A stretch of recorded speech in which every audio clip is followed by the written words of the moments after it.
Bakit nga ba tayo umaakyat ng bundok? Sa simula, maaaring pagsubok at tagumpay lamang ang ating habol.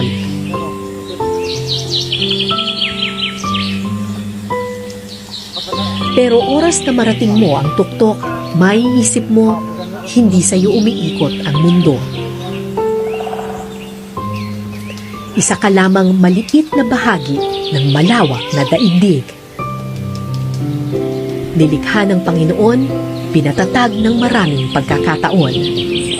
At tulad ng anumang pagsubok sa buhay, gaano man katayog ang iyong tagumpay, huwag kang magpakataas, bagkus magpakumbaba, dahil lahat tayo nakatapak pa rin sa lupa.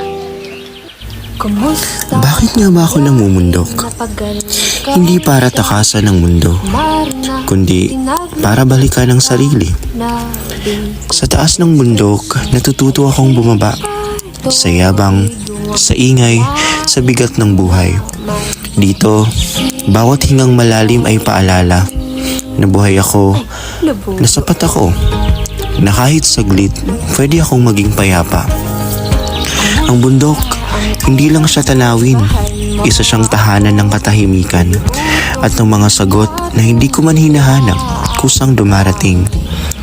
Kaya siguro, kahit pagod, kahit pawis, kahit sugat, babalik at babalik ako. Dahil sa bundok, natatagpuan ko ang sarili kong nililigaw ng mundo.